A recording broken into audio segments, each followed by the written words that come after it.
So Breathe South Dakota is actually a grant-funded project. The idea for the project was generated through the partnership that we had with Brooke, Sydow, and her role at Huron Regional, and with the Northern Plains Health Network and some of the work that they've been doing.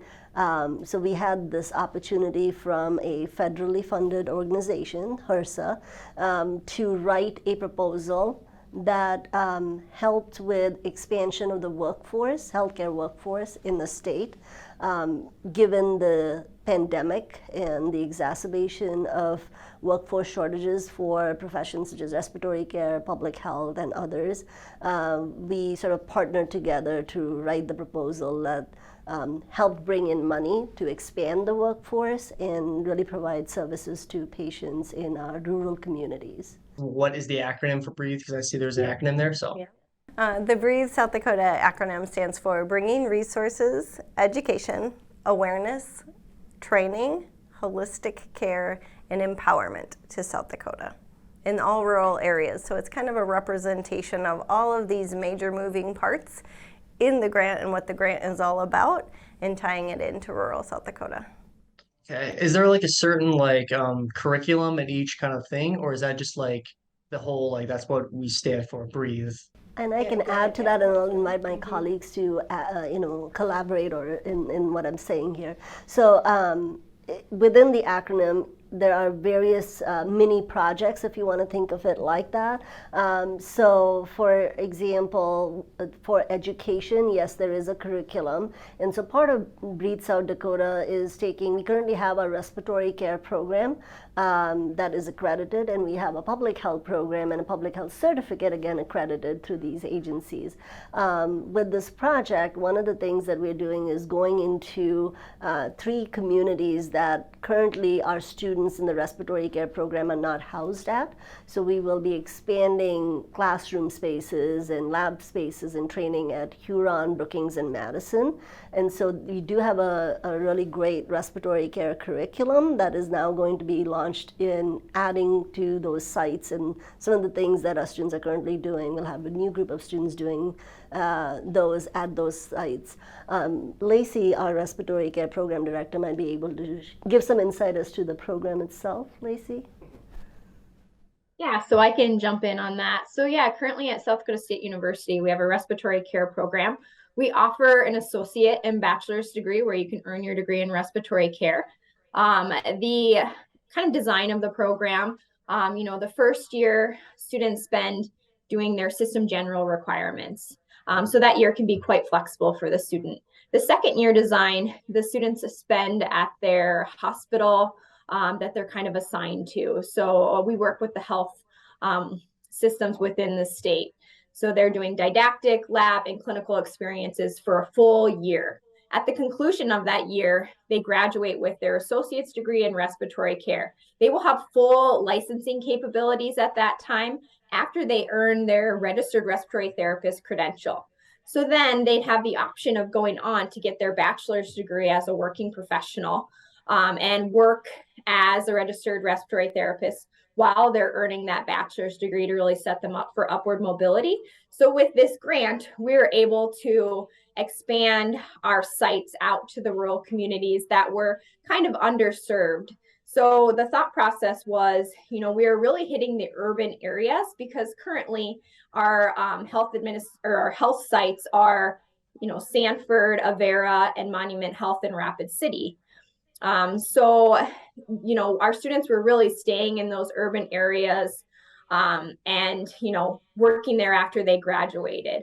We were finding that, some of the students that live in those rural communities weren't able to, leave their hometown, to come and get their training elsewhere. So this grant will really open up opportunities to bring the program to them. So then hopefully they'll stay in their communities and work as respiratory therapists because they're seeing vacancies in their hospitals. So it'll really provide more access and expanded access across the state. So really meeting the workforce demand.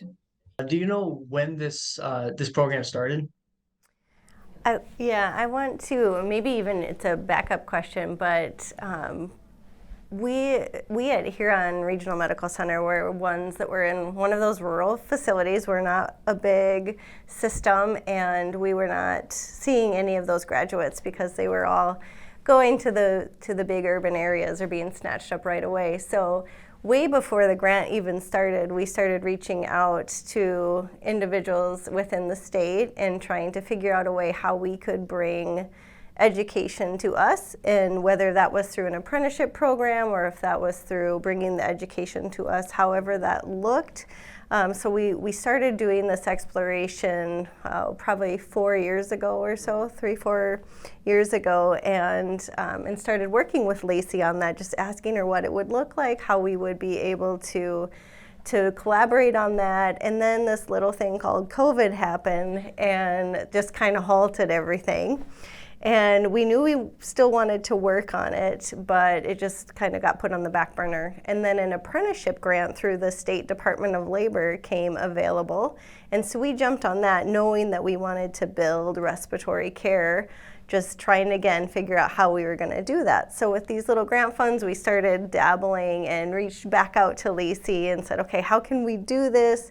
And so we started the process then. We were just going to utilize our director of RT, and he was going to hop on as staff, as unpaid staff for SDSU, and be able to utilize his knowledge and skills, and then SDSU's, and train those students. So we started building it through the apprenticeship. And then the big grant through HRSA came available, and it was all about rural healthcare facilities, building a network, having an educational partner, and then it was revolving around this idea of public health, knowledge, awareness, and respiratory care. And it was like perfect fit.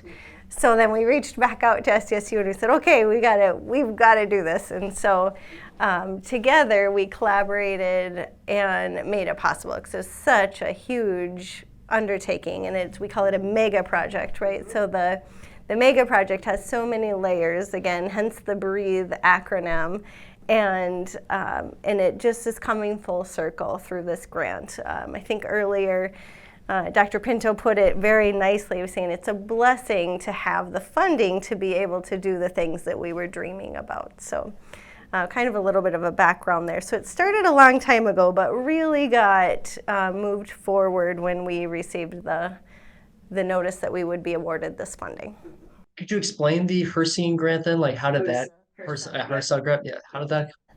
So HRSA is a federal organization that really caters to rural areas, underserved communities, and so they had a call, like Brooke mentioned, to submit proposals. And so we actually had a very short timeline to put the proposal together, but like she said, we had been actually thinking and working at our independent institutions on some of the changes. For us it was the curriculum and how could we take education out and make it virtual and things like that. And then for them, they had already launched some of these pilot programs. And so in March, we actually wrote this 80-some page proposal in a week and a half or so. The really cool thing about our team, it's a very interprofessional team, interdisciplinary across different institutions, and we're not all based in one area. So, we were in different parts of the country, but thanks to technology, we were able to collaborate on it, submitted it in March, and then we heard from the funding agency that we had received the $1.54 million grant in August of this year, so just a few months ago. Yeah. So it was probably had been out there a lot longer, but we didn't find it. The State Department of Labor actually shared the information about the grant with us. Isn't this what you're trying to do? And we were like, yes. And she's like, well, I'm sorry, but you only have like 2 weeks to submit an application. But thankfully, we had already been collaborating, and it just made it a lot easier to be able to push those pieces through with the help of a nice size grant. All right, thank you. So more on a student perspective, I don't know if Lacy, this is your thing, but so which students, so I understand respiratory kind of students, is there like a threshold? Is there like an application process, or can any kind of student join this kind of program? Yeah, so the students will actually join our existing program. So we'll start enrolling, hopefully, if we get Board of Regents approval, which is what we're waiting on, in summer of 23, they would start taking those general education requirements, but they would go through the same application process that our current students that apply to the respiratory care program go through. And just to add to what Lacy said, there also through the grant we have scholarship money, so it covers for half the tuition dollars for those respiratory care students, and so we are also increasing the number of students we can admit into the program. So our current cap is 24 students. By going into these sites, we can increase that cap to 40 students, and so that the additional 16 students will be able to get those scholarships, so they don't have that much of a financial burden. In addition, like Brooke was saying earlier, there's a public health piece to this project, and so either healthcare professionals or somebody who's graduated, even say with an economics degree or a business degree, but is working at a hospital or a clinic or a health system. Through the pandemic, we realized that a lot of us were called to the front lines to play the role of a public health professional or create policies and process in place.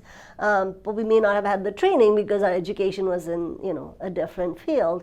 Well, we offer a public health certificate here at SDSU. It's a completely online certificate, and we wrote that into the Breathe SD project as well. So within the education piece of that acronym, students that are interested can apply for the public health certificate and again get scholarship money to be able to pick up half their tuition dollars for those. So those are the two focus areas as far as the curriculum is concerned with respiratory care and public health. And I'll add on a little bit too for student population or for that education and holistic piece.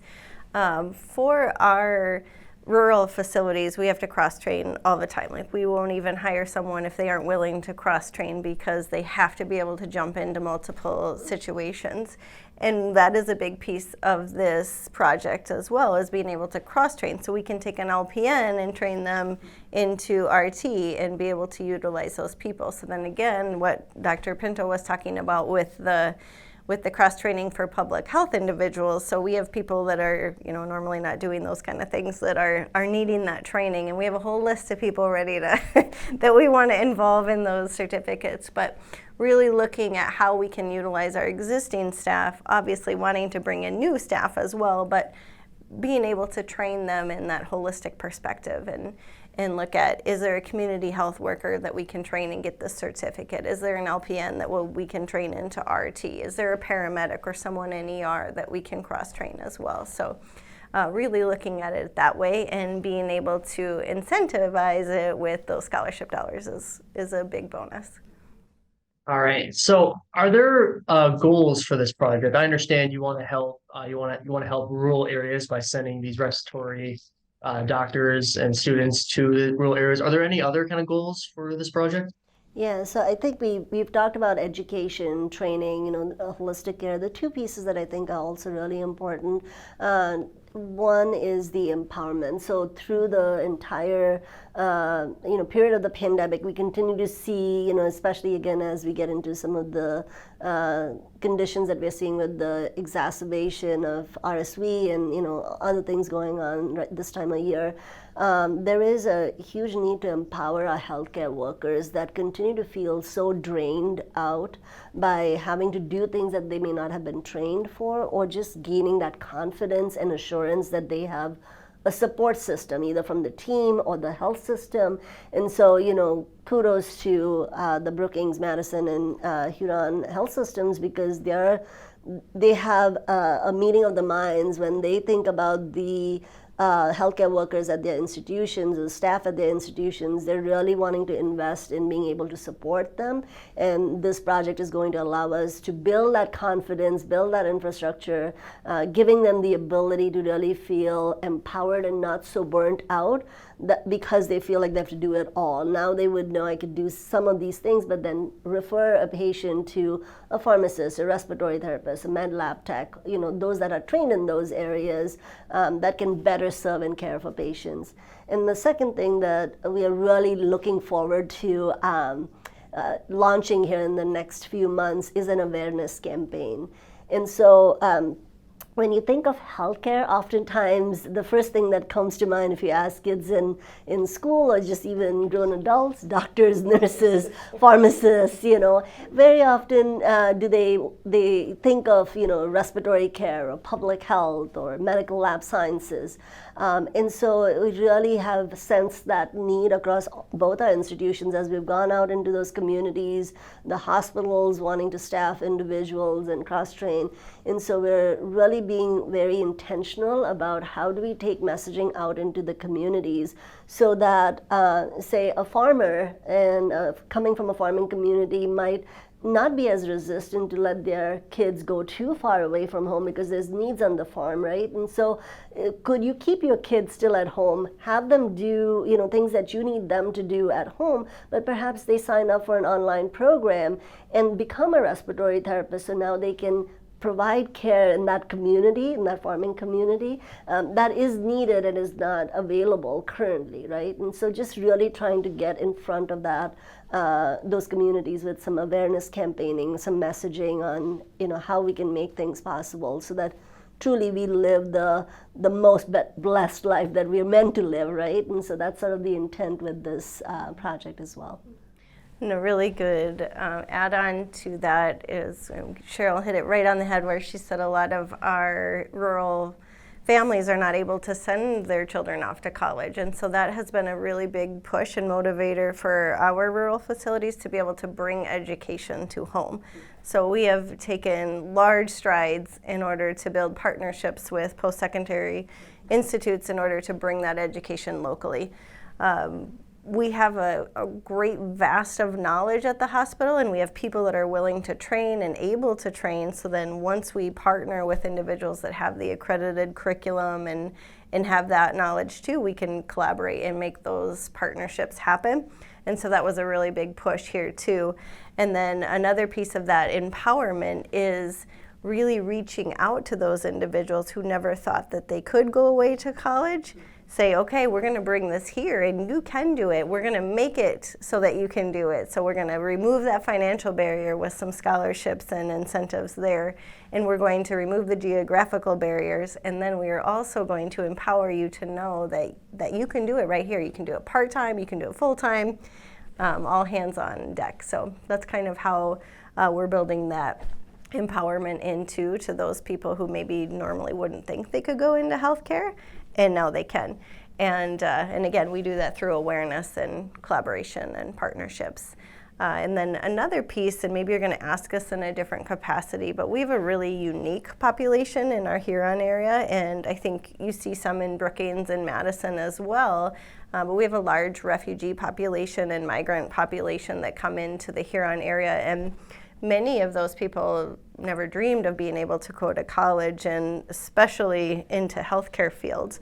So we're trying to work to make pathways so that they are able to get into those healthcare facilities as well, and our education programs, and especially, again, that awareness piece, just saying, here it is, this is what it is, because who knows what a respiratory therapist does, right? I mean, unless you've had to use one. And then same thing with public health. What is that? Is that a certificate? Is that a title? Is that something you go to college for? What is that? So we're trying to collaborate that together, and specifically targeting those populations that maybe wouldn't have been exposed to some of those things. It's so new and overwhelming, right, coming into America anyway, and then all of these different things, and traveling to a different place for college isn't on their radar. So we're really trying to build those pathways and empower them and encourage them and make it a big awareness about it. What would make students want to join the Breathe South Dakota? I understand helping rural communities. Is there like a certain, because I coming from Aberdeen, there's a scholarship called Build South Dakota, maybe that's been around here too, where you get your college, you get a 2-year college totally paid for. We get the state of South Dakota for like 5 years, I think. Is there something similar to what Breathe would do, where you got to stay in a rural community for a certain amount of time, or is there any ideas about that? So the healthcare facilities have jumped onto the Build South Dakota scholarships immensely, right? Like, those have supported us and have been amazing partnerships. So those are 50-50 scholarships. And though those are only offered to technical colleges, we've kind of mocked that or built it around that model. And so we are doing a very similar approach in this. So the grant provides those grant funds, or the scholarship funds for those students. And then each of the facilities in Brookings, in Madison, and Huron are able to alter how they want to make a commitment or that work reimbursement kind of thing for each of those students. So for us, we usually tag on an additional year to Build Dakota, or keep it very similar to their program length, plus 1 or 2, depending on how much we sponsor them. So we will adopt a very, very similar format for those scholarship students. The incentive, yes, for having that financial piece, hopefully being able to give back. The other thing is just that we are showing an investment in them and our community and trying to build it up, and saying we're making this possible for you instead of sending you off somewhere. Typically a scholarship student would be sent off to the college and then hopefully come back, right? So we are incentivizing that also by providing that education close to home. We do a lot of partnerships with the Department of Labor and Regulation as well. And so if there are other needs that the student has, maybe it's uniform expenses or it's travel or daycare, then we tap into some of those if they're an eligible candidate, and we try to work with them as much as possible in those areas too. So it's really just trying to accommodate the student as best as possible and make it a feasible option. Yeah, really bringing that awareness piece of this is available. You can be a respiratory therapist. This is what a respiratory therapist does. Or there are opportunities to get your public health certificate and enhance your career. So just really bringing that opportunity to them so that they know that this is something that they can do. I obviously see you guys are very excited for this Breathe South Dakota. What makes this program, this project, so special to you guys? What makes this project so special, I think, is that it has been a long effort. We've been working on it for a long time, and seeing it all come together is really special. Additionally, I think that we have this huge need in our communities.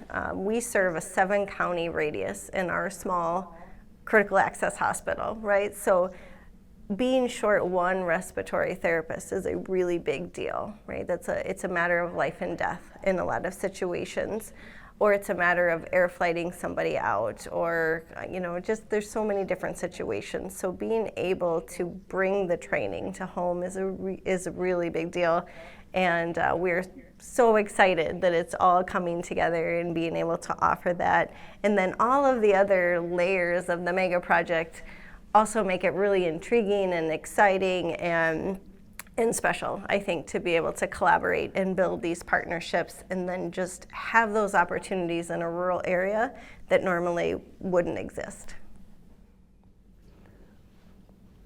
So for me, there's 2 things that really stand out. I think it's a research project, right? So when you think about research, and oftentimes it's either in the lab, you're doing research in the lab, or it's people research, and it's very much measuring certain criteria and values and things like that. Very seldom do you have an opportunity to write for a research project that really is building community, bringing different professions together. In healthcare, we are very much siloed. Like pharmacy does what they need to do, nursing does what they need to do, and so on. There has been a huge shift to try to change that. For us, the Breathe SD project was amazing because you have somebody like me who's a pharmacist by training, somebody like Lacy who's a respiratory care by training, our MPH or public health person, our network partners that bring in the expertise and the knowledge of the different health systems, the network itself. And so we have different individuals sitting around the table, virtual table in our case, to put together a project idea that really has a meeting of the minds, but is with the intent of ultimately serving the communities that we touch so often, whether it's on the academic side or on the side of actual patient care. So that, I think, is something that I am super excited, passionate about, and just again getting the millions of dollars that we brought in, is the acknowledgement that it's not just us thinking that we are doing something special, others, the federal agencies, recognizing that this is something really special. And then just what Brooke said, I think it's so often in academia, we are focused on training that next generation of practitioner, right? Very often we are so caught up in the mechanics of teaching and sending students out into the communities, but don't have a chance to really invest in what the community needs and matching and mapping that for the next decades, of people to come, right? And in our state, which is so frontier, there's so many layers of different populations, that exist. What can we do? And this, we feel like, I keep saying this is a blessing, an opportunity to really make a difference so that the generations of South Dakotans will have a better opportunity, both from an educational standpoint and a healthcare standpoint, to really get to build a strong South Dakota. And I usually say this, when COVID hit, none of us were prepared, right? And I think we learned a lot from the pandemic. But with this project, the intention here is hopefully we put something together in the next 3 years.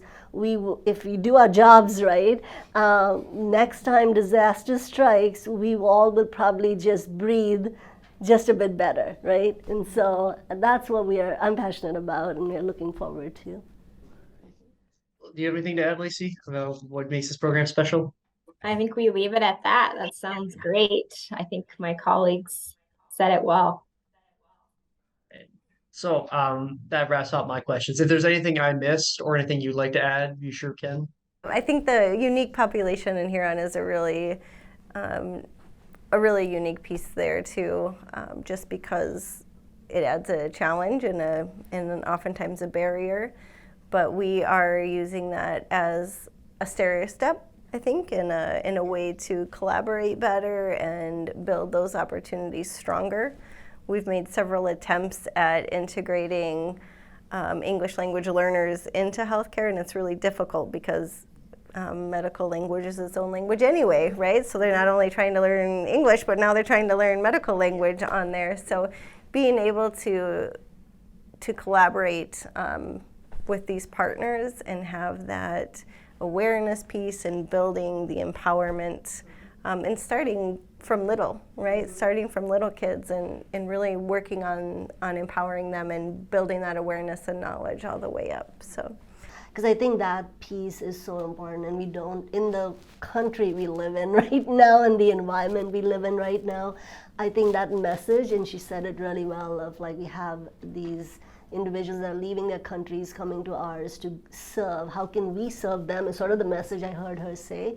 And I feel like a lot of those individuals coming in are even more passionate about serving their community because there's not an existing healthcare force that speaks Karen or speaks Spanish in our areas. So they are even more passionate about jumping in and learning, training, and being able to serve their community.